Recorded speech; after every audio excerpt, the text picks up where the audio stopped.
सभी साथियों को मेरा नमस्कार। साथियों, स्वागत है आपका अपने YouTube चैनल प्रवीण ढूंढुआ में। आज की वीडियो में हम BLO साथी गरुड़ा ऐप पर अपना फॉर्म नंबर 6 कैसे अप्लाई कर सकते हैं, वो हम आपको इस वीडियो में दिखाएंगे। लॉगिन करने का जो सिस्टम है वो मैं पहले भी आपको वीडियो में बता चुका हूँ, किस प्रकार आपने लॉगिन करना है ऐप और किस प्रकार आपको फॉर्म्स पर जाना है। उसके लिए मैं वीडियो के डिस्क्रिप्शन में लिंक डाल दूँगा, उस वीडियो से भी आप चेक कर सकते हो। तो साथियों, गरुड़ा ऐप की कड़ी में ये आपकी जो वीडियो है फॉर्म नंबर 6, जिसमें मतदाता पहली बार स्वयं का रजिस्ट्रेशन करवा सकता है वोटर कार्ड के लिए। तो आइए साथियों, शुरू करते हैं।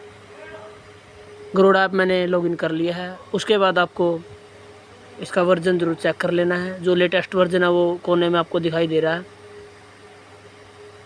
V यानी वर्जन 4.0.2। जो पहले वर्जन था वो 4.0.1 था। ठीक है साथियों, वीडियो शुरू करते हैं। 3 डॉट्स पर क्लिक किया, फॉर्म्स पर क्लिक करते हैं। उसके बाद आपके सामने एक फार्मों की लिस्ट आ जाती है। तो आपको करना क्या है, फॉर्म नंबर 6 अप्लाई करना है, क्योंकि आप न्यू वोटर रजिस्ट्रेशन कर रहे हो, पहली बार किसी का वोटर कार्ड अप्लाई कर रहे हो। यहाँ पर क्लिक करेंगे, लेट्स स्टार्ट पर क्लिक किया। उसके बाद नेक्स्ट पर क्लिक किया। यहाँ आप कैंडिडेट की आधार संख्या डालें। यदि आपके पास कैंडिडेट की आधार संख्या नहीं है तो आप इस कॉलम को खाली भी छोड़ सकते हो। उसके लिए आप इस कॉलम में यहाँ क्लिक करोगे, नीचे जो रेड कलर की लाइन लिखी हुई है उसके सामने बॉक्स है, वहाँ क्लिक कर दोगे तो आपका जो आधार डिटेल का कॉलम है वो बिल्कुल बंद हो जाएगा। उसमें आपको आधार नंबर डालने की ज़रूरत नहीं है। मेरे पास आधार नंबर है तो मैं अपना आधार नंबर इसमें डाल देता हूँ। तो BLO साथियों, में इस कॉलम में आधार डिटेल डाल देता हूँ। आधार संख्या मैंने डाल दी है। उसके बाद आपको डेट ऑफ बर्थ के कॉलम में जो मतदाता है उसकी डेट ऑफ बर्थ डालनी है। यदि आपको ईयर चेंज करनी है तो यहाँ क्लिक कर सकते हो, और यदि आपको मंथ चेंज करना है तो आप यहाँ से भी डायरेक्ट कर सकते हो। डेट ऑफ बर्थ मैंने डाल दी है। उसके बाद आपको select date of birth proof, आपने डेट ऑफ बर्थ के प्रूफ के रूप में किस डॉक्यूमेंट को लिया है वो आपको यहाँ अटैच करना है। ये लिस्ट है, इनमें से जो भी लिस्ट में से जो भी डॉक्यूमेंट आपके पास हो वो आप अटैच कर सकते हो। तो मेरे पास कैंडिडेट का आधार कार्ड है तो आधार कार्ड सेलेक्ट करता हूँ। उसके बाद नीचे जो अटेस्टेड सेल्फ अटेस्टेड डॉक्यूमेंट है वहाँ पर आपको कैंडिडेट का जो सेल्फ अटेस्टेड डॉक्यूमेंट वही आपने अटैच करना है। अपलोड बटन पर क्लिक करते हैं। आपके सामने 2 ऑप्शन आ जाते हैं, या तो आप डायरेक्ट कैमरा से भी फ़ोटो ले सकते हो, या आपके पास पहले ही गैलरी में सेव है वहाँ से भी आप इसकी जो डॉक्यूमेंट है अटैच कर सकते हो। तो मैंने गैलरी में पहले सेव किया हुआ है तो मैं अपनी गैलरी पर क्लिक करता हूँ। तो मेरे पास बहुत सारे डॉक्यूमेंट हैं, जो इनका डॉक्यूमेंट है वो मैं अटैच करता हूँ। और साथ ही यहाँ पर आप इसका साइज़ कम ज़्यादा भी कर सकते हो जितना आपको ज़रूरी है। और उसके बाद इस बटन पर क्लिक करना है, और नीचे आप प्रीव्यू का जो ऑप्शन है वहाँ आप जो डॉक्यूमेंट आपने प्रीव्यू लगाया है उसका प्रीव्यू चेक कर सकते हो। और एक बात साथियों, BLO साथियों, जो डॉक्यूमेंट आप लगा रहे हो JPG में होना चाहिए, और उसका जो साइज़ है वो 2 MB से कम होना चाहिए। ठीक है साथियों, नेक्स्ट बटन पर क्लिक कर देते हैं। उसके बाद हमें कैंडिडेट की फ़ोटो अप्लाई करनी है। वही फ़ोटो में भी JPG फ़ोटो ही आप अपलोड कर सकते हो, या JPEG फ़ोटो अपलोड कर सकते हो, जिसका साइज़ 200 KB तक आप ले सकते हो। तो मैं फ़ोटो अपलोड करता हूँ। फ़ोटो में भी वही साथियों 2 ही ऑप्शन आते हैं, गैलरी से भी कर सकते हो और कैमरा से भी कर सकते हो। तो मैंने गैलरी से ही अपना डॉक्यूमेंट अटैच करना है। कैंडिडेट की फ़ोटो को आप कम ज़्यादा कर सकते हो। उसके बाद आपको कैंडिडेट का सेलेक्ट जेंडर, जो जेंडर है वो सिलेक्ट करना है, मेल है, फीमेल है या थर्ड जेंडर है। ठीक है साथियों, मैंने कैंडिडेट का तो मैंने जेंडर सेलेक्ट कर लिया है। उसके बाद आपको एप्लीकेंट का नाम इस कॉलम में फिल करना है। नाम हमने डाल दिया है। उसके बाद साथियों नीचे वाले कॉलम में आपको क्लिक करना है, क्योंकि जो नीचे वाला कॉलम है उस कॉलम में जो नाम आपने डाला है वो ट्रांसलेट हो जाता है रीजनल लैंग्वेज में। हमने क्लिक किया तो ऑटोमेटिक ये नाम ट्रांसलेट हो गया। यदि नाम में कोई त्रुटि रह जाती है तो साथियों आपके जो फ़ोन का कीबोर्ड है उसका इस्तेमाल आप कर सकते हो। उसको हिंदी में ट्रांसलेट कीजिए और उसका नाम है जो अच्छे से लिख दीजिए। जैसे कि मैंने अपना कीबोर्ड खोला और मैंने अपनी लैंग्वेज को, किसी भी लैंग्वेज को चूज़ कर सकते हैं, ठीक है। तो साथियों और नेक्स्ट कॉलम है जो सरनेम का है। इस कॉलम में आप एप्लीकेंट का सरनेम डालिए। यदि सरनेम आपको पता ही है, जैसे कि किसी लेडीज़ के नाम के साथ देवी हो जाता है, रानी हो जाता है, कुमारी हो जाता है, उसी प्रकार जेंट्स के केस में कुमार है, सिंह है और उसका जो सरनेम है वो हो जाता है। तो सरनेम है तो इसमें डालिए, वरना इसको खाली छोड़ दीजिए। उसके बाद मोबाइल नंबर, यहाँ इस कॉलम में आपको कैंडिडेट का मोबाइल नंबर डालना है। साथियों मोबाइल नंबर, एक ही मोबाइल नंबर आप 2 फॉर्म में यूज़ ना कीजिए, क्योंकि आपको पता है जब आप इसका ई एपिक डाउनलोड करते हो तो OTP जाता है, उसके लिए आपको यूनिक मोबाइल नंबर चाहिए। तो यहाँ आप स्वयं का ही मोबाइल नंबर डालें। इसके अलावा आपके पास ऑप्शन ये भी है कि यदि उसके पास स्वयं का मोबाइल नंबर नहीं है तो आप मोबाइल नंबर ऑफ रिलेटिव, इस कॉलम में रिलेटिव का मोबाइल नंबर भी डाल सकते हो। ये ऑप्शन भी गरुड़ ऐप में अभी आया है, तो मैंने इनका मोबाइल नंबर डाल दिया है। एप्लीकेंट की ईमेल आईडी, इस कॉलम में आपको एप्लीकेंट की ईमेल आईडी डालनी है।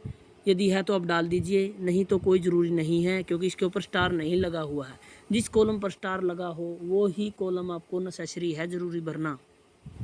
उसके बाद रिलेटिव की भी आप ईमेल आईडी इसमें डाल सकते हो।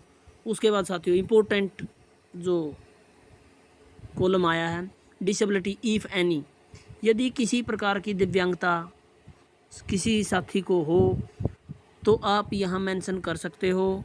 जैसे उसके पश्चात आपको इसमें उसका परसेंटेज भी देना है, कितने % वो दिव्यांग है, और साथ में उसका जो सपोर्टिंग डॉक्यूमेंट है वो भी लगाना है। जैसे कि डिसेबिलिटी का जो सर्टिफिकेट है वो बनता है। जैसे मैं इसको एक बार उदाहरण के तौर पर आपको बता देता हूँ। लोकोमेटर पर क्लिक किया, यहाँ परसेंटेज डालना, मान लीजिए उसकी 70% डिसेबिलिटी है तो यहाँ 70 लिख दीजिए, परसेंटेज लगाने की कोई ज़रूरत नहीं है। उसके बाद अपलोड डॉक्यूमेंट, यहाँ आपको जिस प्रकार की डिसेबिलिटी है उसी संबंधी डॉक्यूमेंट यहाँ अटैच करना है। तो साथियों डिसेबिलिटी नहीं है तो यहाँ से कॉलम को हटा देते हैं और नेक्स्ट बटन पर क्लिक करते हैं। रिलेशन टाइप, जो जिसका फार्म अप्लाई कर रहे हो किस रिलेशन में फार्म अप्लाई कर रहा है, जैसे कि उसके फादर के रूप में कर रहा है, मदर के रूप में है, हस्बैंड के रूप में, ठीक है। तो साथियों ये फार्म हम एक लेडीज़ के फार्म के रूप में भर रहे हैं, तो यहाँ पर उसका हस्बैंड का ऑप्शन है जो सेलेक्ट करेंगे। यहाँ एपिक नंबर आपको डालना है परिवार में से किसी भी सदस्य का, ताकि जो कैंडिडेट है उसका जो वोटर कार्ड है वो पूरे परिवार के साथ मतदाता सूची में जुड़ जाए और उसी मकान नंबर में डल जाए। तो हमने डाल दिया साथियों। और साथियों एपिक नंबर वो ही डालें जो सिंगल सीरीज में हो। HR वाली सीरीज में से यदि आपको एपिक नंबर डालना है तो लास्ट वाली डिजिटों के साथ आपको 1 0 एक्स्ट्रा ऐड करनी होगी। उसके बाद यहाँ आपको रिलेटिव का नाम डालना है, नाम मैंने डाल दिया। उसी प्रकार यहाँ ट्रांसलेट हो जाता है रीजनल लैंग्वेज में। लास्ट नेम है यदि कैंडिडेट के रिलेटिव के रूप में तो आप नीचे वाले कॉलम में डाल सकते हो, नहीं है तो कोई ज़रूरी नहीं है। उसके बाद नेक्स्ट बटन पर क्लिक कीजिए। इस कॉलम में आपको मतदाता का मकान नंबर डालना है, जो मोस्टली आपको पता ही है, मकान नंबर सेम ही रहता है पूरे परिवार का, जो वोटर कार्ड के बिल्कुल बैक साइड में होता है वो ही मकान नंबर आप इसमें डालिए, ताकि आपके पूरे परिवार का जो वोटर कार्ड मतदाता सूची में एक साथ रहें। अपने आप ट्रांसलेट नीचे वाले कॉलम में हो जाता है। उसके बाद आपको यहाँ लैंडमार्क डालना है साथियों। यदि किसी का लैंडमार्क है जो वही डालें। जैसे किसी का मकान किसी टावर के पास है, कोई रोड जाता है उसके पास है, और या कोई मंदिर है उसके पास है, उसकी आपको लैंडमार्क ज़रूर देना है साथियों, क्योंकि आपको पता है वोटर कार्ड अब बाई डाक आते हैं, और इससे जो एड्रेस है वो ढूंढने में अच्छे से मदद मिलती है। उसके बाद आपको यहाँ पर मतदाता का गांव है वो डालना है, किस विलेज से है, किस टाउन से है, वो इसमें आप डालिए। उसके बाद पोस्ट ऑफिस का कॉलम आपके सामने आता है। इस कॉलम में आपको मतदाता का पोस्ट ऑफिस है वो डालना है। उसके बाद साथियों आपको नीचे वाले कॉलम में कैंडिडेट की तहसील है वो डालनी है। नेक्स्ट कॉलम में साथियों आपको सेक्शन नंबर देना है। जो सेक्शन नंबर उसके परिवार का वोटर कार्ड में है, जैसे कि आपकी वोटर लिस्ट में आप वो चेक कर सकते हैं, जिस सेक्शन नंबर में उसके परिवार का वोटर कार्ड है उसी सेक्शन में इसका आपको चूज करना है। जैसे उसके बाद साथियों आपको नेक्स्ट कॉलम में सिलेक्ट एड्रेस प्रूफ, यहाँ कैंडिडेट का एड्रेस प्रूफ है वो लगाना है। लिस्ट आपके सामने है इनमें से। उसके बाद साथियों मैं अपना डॉक्यूमेंट अटैच कर देता हूँ। मैंने अपना डॉक्यूमेंट अपलोड कर दिया है। आप प्रूफ इसका चेक कर सकते हो प्रूफ पर क्लिक करके। नेक्स्ट बटन पर क्लिक किया। उसके बाद आपको डिक्लेरेशन देनी है कैंडिडेट की, जिसमें आपने कैंडिडेट का मोबाइल नंबर तो आप पीछे डाल चुके हो। यहाँ आपको कैंडिडेट का विलेज डालना है दोबारा। उसके बाद साथियों इस कॉलम में आपको वो डेट डालनी है जिस पते पर कैंडिडेट वोट बनवा रहा है, तो वो उस स्थान पर कब से रह रहा है। तो साथियों सबसे मेन कड़ी है कि लेडीज़ के केस में, जो लेडीज़ शादी होके आती है उस केस में उसकी जो मैरिज की डेट है वो डालिए। अन्यथा उसके अलावा आप इस कॉलम में वही डेट डालें। मैंने इसमें डेट डाल दी है। उसके बाद साथियों आपको बिल्कुल लास्ट कॉलम में जिस स्थान से फॉर्म अप्लाई किया जा रहा है, इसके बाद साथियों आपको डन बटन पर क्लिक करना है।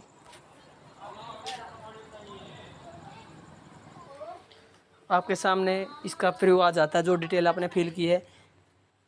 यदि कैंडिडेट की कोई भी त्रुटि रह जाती है तो आप क्रॉस के बटन पर क्लिक करके फार्म को दोबारा बैक ले जा सकते हो। यदि नहीं है तो डन बटन पर क्लिक कीजिए। 5 मिनट का टाइम आपके पास साथियों चेक करने के लिए। उसके बाद कन्फर्म बटन पर क्लिक कर दीजिए।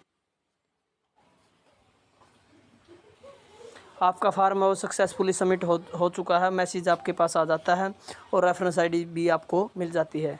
तो साथियों इस प्रकार से आप फार्म नंबर 6 गरुड़ ऐप पर अप्लाई कर सकते हो। यदि कोई आपकी समस्या है तो आप इस वीडियो के कमेंट में ज़रूर बताएं। धन्यवाद साथियों वीडियो देखने के लिए।